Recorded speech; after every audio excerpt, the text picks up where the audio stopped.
Almost everyone at work has that one person who they just flat out do not get along with.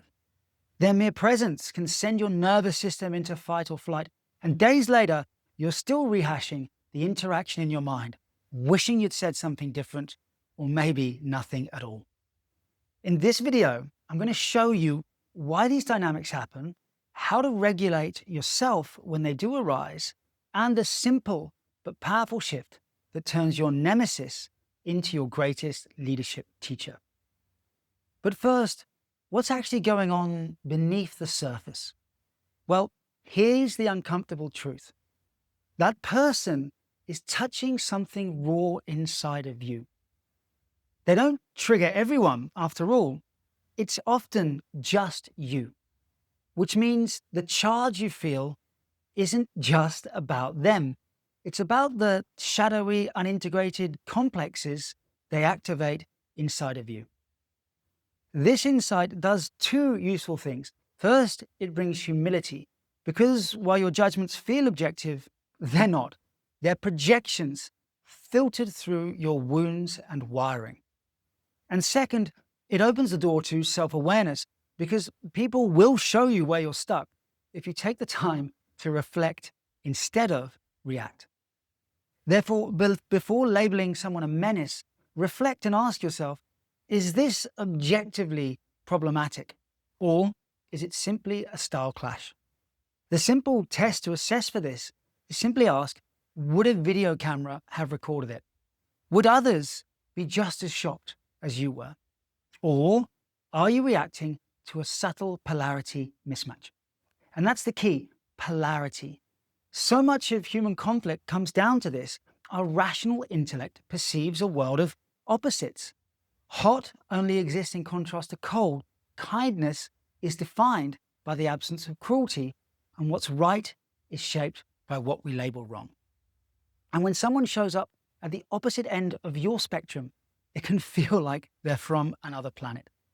And the polarity responsible for most conflict to work is agreeable versus disagreeable. Agreeable people are statistically more likely to be female, and they dislike conflict. They value harmony, and they put the needs of others before their own. From an evolutionary perspective, this makes perfect sense. Women typically raise children, and children need peace, nurture, and harmony for healthy development. The masculine side of the polarity, on the other hand, confronts problems directly, is willing to endure emotional discomfort to get material results, and prioritizes effectiveness over empathy, which again is evolutionarily adaptive, because compassion is not a virtue when invaders are hell-bent on raping and pillaging your village. But when these two styles meet, it often creates tension, not because either is wrong, but because they operate from different value systems and perspectives. The same is true for personality types, whether it's Myers-Briggs, Enneagram, or any framework you like. What is obvious to you often feels foreign or foolish to them, because people perceive and value differently. So now you understand the origin of conflict. How do you handle it? Step one is to regulate. When you feel the charge rise, don't escalate, but don't suppress it either. Instead, bring your awareness into your body, specifically into your toes, and wiggle them. It sounds ridiculous, but it works because your attention is a spotlight, and a spotlight can't shine in two places at once.